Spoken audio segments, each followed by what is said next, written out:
Imagina só que loucura! De repente, a Nippon Television descobre que ainda possui direitos autorais para fazer uma adaptação de Ranma meio.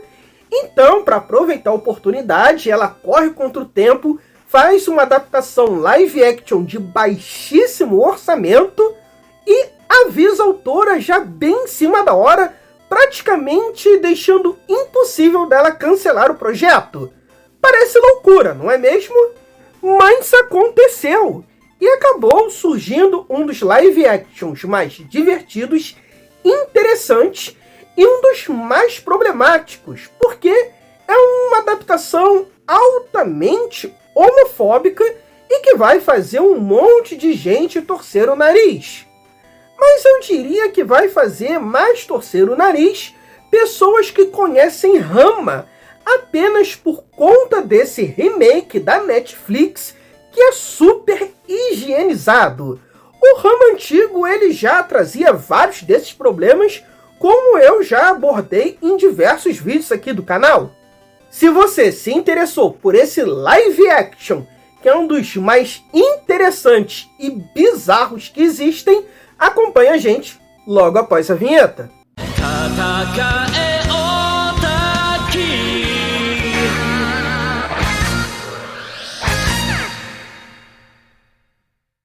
A história começa igual na série. Akane é uma menina forte que irá herdar o dojo dos Tendou. Gemma e Ranma finalmente estão voltando do seu treinamento na China para cumprir o casamento arranjado e pai e filho não se dão muito bem. Como o filme saiu muitos anos depois e sabe os caminhos que a história tomará, ela adapta o roteiro de forma mais coesa, mexendo em acontecimentos que seria impossível numa publicação semanal com risco de cancelamento. Como, por exemplo, Akane conhece a Ranma mulher no portão da escola, enquanto procurava o dojo dos Tendou. Então, ali, alguns conceitos já são apresentados, como Akane derrotando os homens que querem sair com ela, a Ranma derrotando o Kuno e o Hikaru Guzon Kuji é apresentado logo de cara, como um paparazzo esquisitão da sala de Akane, do qual quase ninguém lembra. Como a Ranma machuca o ombro contra Kuno, ela é levada até o Dr. Tofu para receber um tratamento. Esses momentos acabam reforçando mais o laço entre o casal e a quebra de expectativa de quando Akane descobre que não encontrou uma menina forte como ela, e sim um homem que vira mulher e que aquela pessoa é na realidade o seu noivo.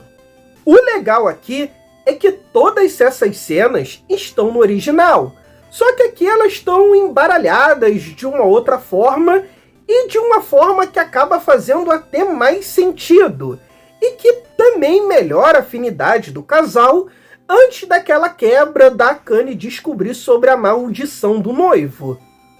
Poucos live actions fizeram também esse embaralhamento de cenas e de deixar tudo mais coeso e natural.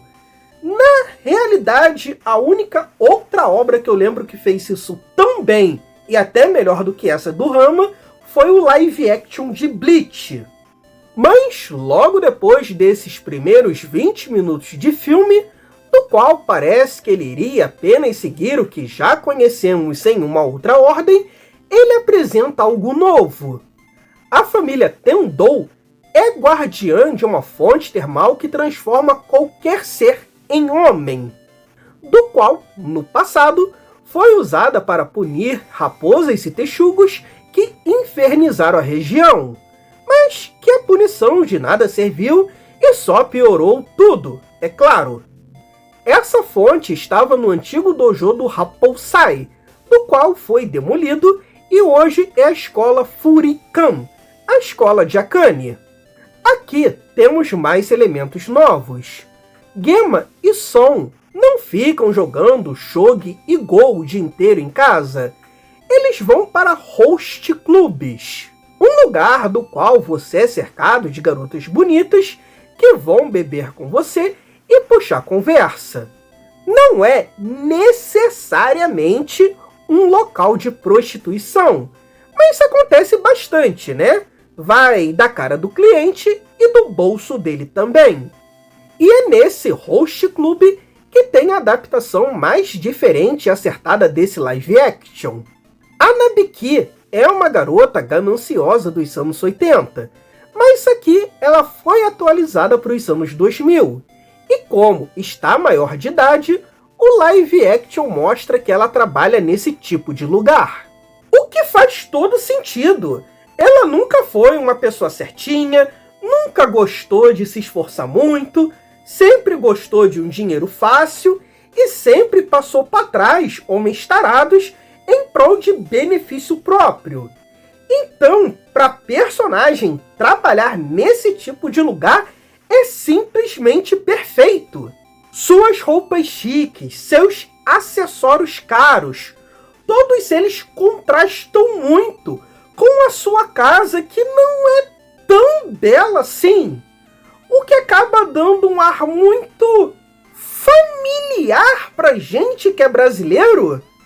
Se a Nabiki fosse adaptada no Brasil de 2026, ela com certeza venderia pack de pezinho da irmã e divulgaria o tigrinho. E aqui ela adora o fato de ter um animal exótico dentro de casa, que no caso é um panda, porque ele é tipo o bichinho de pelúcia gigante melhor que poderia existir.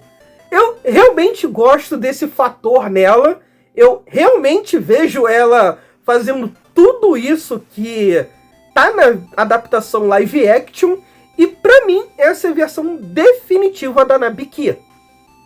Outra coisa nova que aparece nesse filme é o vice-diretor da escola, Okamada. Um homem sério na escola, contrastando bastante com o diretor, que aqui está de férias. Mas Okamada também é visto no Host Club, ouvindo a conversa de Gema e Son, e seu comportamento não condiz com o que é visto na escola. Hama vai investigar a tal fonte na escola durante o evento e é atacado por um bando de viados? Sim, daqueles bem estereotipados e escandalosos, daqueles que seriam censurados em versões americanas de um Street of Rage 3. Eles são derrotados e vão relatar o ocorrido à sua chefe, Madame Camembert, uma Okama que deseja, sobretudo, a fonte para se tornar homem. Aqui cabe um adendo para você que não viu aquele meu vídeo sobre como o público LGBT é representado no Japão. O Japão costumava representar pessoas trans de forma pejorativa com bastante frequência. Sempre era um homem claramente de peruca e com barba para fazer, muito tarado e muito assediador. Mas vamos ser honestos, nós não fazíamos diferente nessa mesma época. O Pit Bish é da mesma época desse filme. O termo Okama não significa exatamente uma pessoa trans. Como é um termo mais pejorativo, seria mais próximo aqui no Brasil o que a gente chama de traveco, ou seja, uma pessoa trans pouco feminina ou ainda em processo de transição. Isso é, quando dá para transicionar, né? No Japão, fazer isso é muito mais difícil que aqui no Brasil. E a maioria das pessoas trans acabam apenas ou vivendo de crossdressing ou fazendo crossdressing quando dá. O Japão não é a Tailândia não, meu amigo. Depois desse meu vídeo daqui, assiste lá o vídeo que eu falei, que eu te garanto que ele vai enriquecer muito a sua percepção sobre vários detalhes de animes que você jamais percebeu antes. Antes de pensar em gastar, pense na fatura do cartão. ainda tem os Funko Pop e o gibizinho que tu comprou na Amazon. Agora, se você quer gastar um pouquinho mais consigo mesmo ou presentear alguém querido, não deixe de usar o nosso link da Amazon, que está no primeiro comentário fixado, porque ele ajuda demais aqui no canal. Você pode comprar qualquer coisa, um Funko Pop, um gibizinho ou mesmo uma geladeira. Qualquer coisa a gente tem um cashbackzinho que ajuda pra caramba. E se você também quer colaborar de um outro jeito, seja um membro aqui do canal. Por apenas R$ 7,99 você tem vídeos exclusivos. E eu tenho certeza que você vai se interessar por esse daqui. O filme mescla bastante cenas que já conhecemos, como Rama derrotando Kuno com vários golpes, mas ainda sendo acertado. E cenas novas, como ele se infiltrando no vestiário feminino, que é o local aonde ficava a antiga fonte mágica. Dr. Tofu, Kuno e Hikaru, que são personagens meio apagados no mangá, aqui aparecem bastante, e isso nos é recompensado mais tarde. Rama descobre que a fonte só funcionará com uma chave, e o grupo de Okamas descobre o local, mas descobre da pior forma possível que ela só funcionará com um artefato. Nabiki só venderá a informação da chave para Rama se ele trabalhar um dia como host girl. E com um cosplay muito mal feito de shampoo, ele consegue seduzir o pai e o sogro e consegue extrair essa informação. A chave da fonte é o pingente que a Akane usa como colar, o que ele tenta roubar enquanto ela está dormindo, o que obviamente não dá certo. Como Guzun Kuji é um paparazzi, ele descobre que Rama é um homem que se transforma em garota ao se molhar, e ele vende essa informação para Kuno, que ignora e entende tudo errado como sempre. Kuno separa uma briga de Rama e Akane e convida ela e a garota da trança para jantar. Como Kuno acabou ficando com o pingente durante a confusão, ele promete que só irá devolver se Akane comparecer em sua casa. Porém, o diretor ouve tudo e informa a gangue de Pit Bichas que a chave para a fonte está com os três. Será que Okamada é um Okama? Quem poderia suspeitar do personagem original do filme? Que babado, minha gente! A gangue das gays invadem a casa de Kuno e, como todo Okama, usam uma foice por conta de um trocadilho com um yokai chamado Kamaitachi. Durante a batalha, Akane acaba tendo seu cabelo cortado, de forma melhor e mais impactante que a original. Aqui também vemos todo o impacto de uma mulher perder o cabelo e ter sua aparência mudada. O filme, apesar de mudar as cenas do mangá, consegue trabalhar como isso afetou outros personagens, como Kuno, que colocou Akane em risco em sua casa, ou mesmo a surpresa de Hikaru e do pessoal que atacava Akane toda manhã. Após Rama ter aqueles raros momentos de maturidade, ajudando a própria noiva a superar um momento difícil, Akane resolve então lhe dar o colar para que ele realize o que tanto quer, se tornar homem. Mas é tarde demais. A gangue BDSM sequestrou Kazumi e só entregará se Akane lhe der o colar. Então, todo o esquema é desvendado. Madame Camembert se infiltrou na escola como vice-diretora Okamada apenas para descobrir o segredo por trás da fonte que transforma qualquer ser em homens. Não, o objetivo de Okamada não é se tornar um homem, e sim transformar todas as mulheres do mundo em homens bonitos, e assim não faltar opção para ele e o seu bando. Eles então levam Akane e Kazumi para que elas ativem a fonte.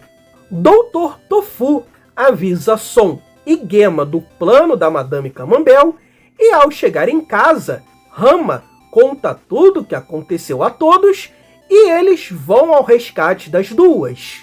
Nessa versão, o Dr. Tofu treinou o Musabetsukaku Touryu, o estilo marcial dos Tendou e dos Saotome, e acho isso muito legal, justificando porque ele é tão forte, porque conhece eles há tanto tempo, além da relação médico-paciente, e dá uma camada extra a esse personagem que eu gosto tanto e foi descartado tão rápido no mangá.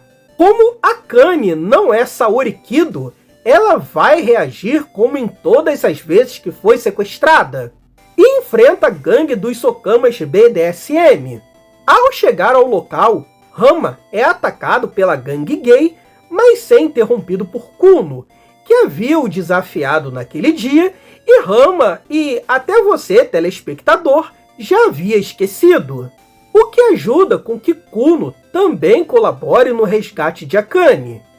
Na real, aqui acaba que é legal, pois todo mundo vai ajudar a salvar Akane e a sua irmã Kazumi. Enfrentam esses soldadinhos gays. Não só Kuno, mas Hikaru Guzukuji, Dr. Tofu, Son e Gemma. Se fosse numa animação ou num filme com mais orçamento, eles certamente enfrentariam os saseclas do vilão e não soldadinhos rasos. Madame Camembert ameaça transformar Akane em homem. Assim, ninguém mais irá querer ela. Igualzinho no filme 2, que já tem vídeo aqui no canal. Rama chega para salvá-la, mas como Okamada ouviu de Hikaru que Rama vira mulher ao se molhar, ele transforma nosso herói em menina e assim consegue vencê-lo. O Rama, caído, diferente de Seiya, não levanta com as súplicas de sua amada, e sim ao ter sua masculinidade ferida. Rama vence Okamada, e durante o impacto, a fonte se aciona, o transformando novamente em homem, encerrando para sempre o seu drama. Agora, finalmente ele pode seguir seu romance com Akane, sem mais amarras. Só que não! A fonte está com problemas se ele só foi molhado com água quente normal mesmo. A transformação é apenas temporária. Mas nem tudo é tristeza. Kuno e Hikaru não derrotaram os soldadinhos e são levados para uma noite de muita diversão e broderagem.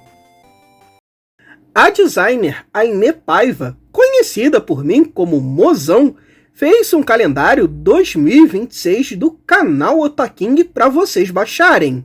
As dimensões são de folha A3, isso é, 29 por 42 centímetros. O link estará no primeiro comentário fixado. E se por um acaso vocês não conseguirem baixar, por favor falem comigo em outras redes sociais.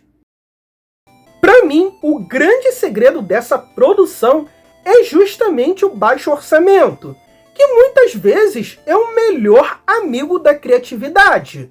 Pois quando você tem pouca grana, você tem que focar na mensagem e não perder tempo com outras coisas.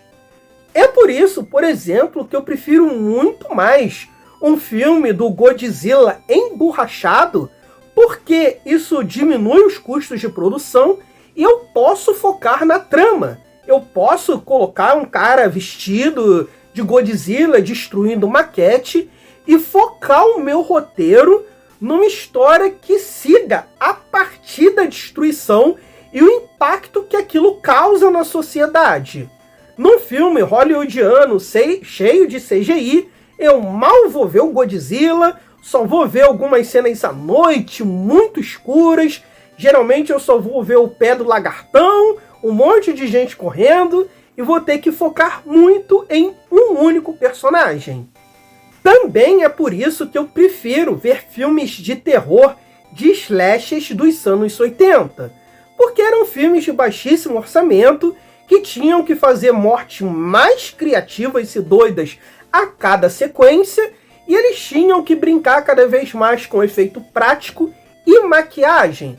Isso acabava dando um fator replay muito maior no filme. Só que esse filme do Rama, ele não tem baixo orçamento, ele tem baixíssimo orçamento. Para você ter uma noção, um filme televisivo tem um orçamento mais ou menos de 2 episódios de novela das 9 da Globo. Isso é muito mais baixo do que um Jason Parte 8, por exemplo. Então, para contornar esse baixo orçamento, a produção não teve medo de tacar mesmo um monte de cosplay de baixíssima qualidade e apostar muito na galhofa, que é uma marca registrada do Rama e que combina com ele. Assim como as várias roupas ridículas que os personagens usam durante o filme, que a gente não aceitaria muito bem num filme hollywoodiano. Assim como, por exemplo, um cara vestido de panda no meio do filme com uma fantasia folgada. Isso jamais aconteceria numa superprodução. A gente veria um panda feito de CGI, aparecendo pouquíssimo, e apagaria totalmente o personagem e tiraria toda a graça dele. E se você prestar atenção, o filme tem pouquíssimos cenários. Dojo do Stendhal, pátio da escola, interior da escola, casa do Kuno, vestiário, Roche Clube e fonte masculina. Certeza que muitos desses cenários já existiam dentro da emissora de TV e eles só aproveitaram durante o filme.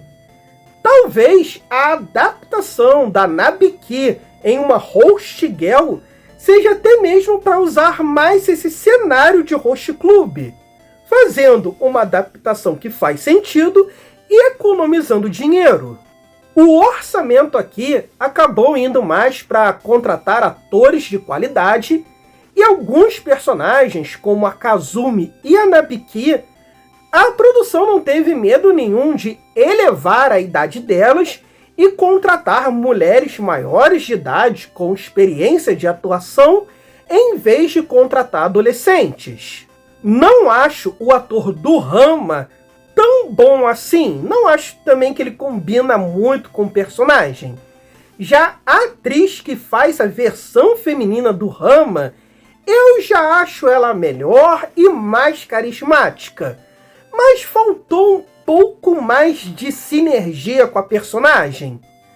Como certamente esse filme foi feito às pressas, não deve ter tido tempo dela ter essa sinergia maior com a personagem, o que é uma pena, mas ela ainda entregou um trabalho satisfatório para o nível de produção.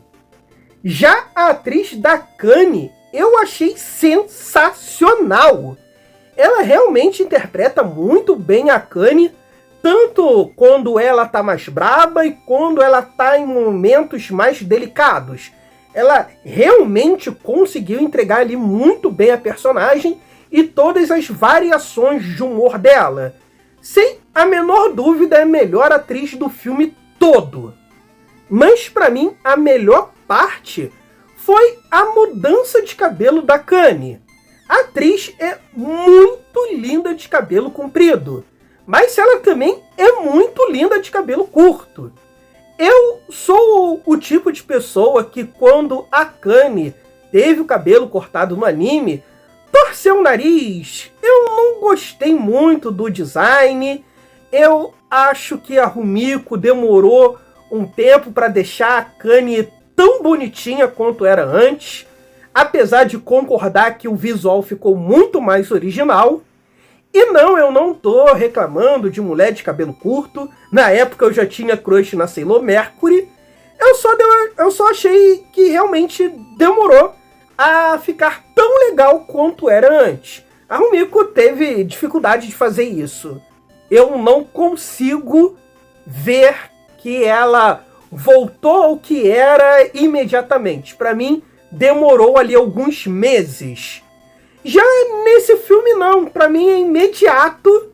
E quando o Dr. Tofu fala que a Kanye combina mais com aquele cabelo curto, eu consigo concordar logo de imediato, coisa que nunca aconteceu no mangá e nem no anime.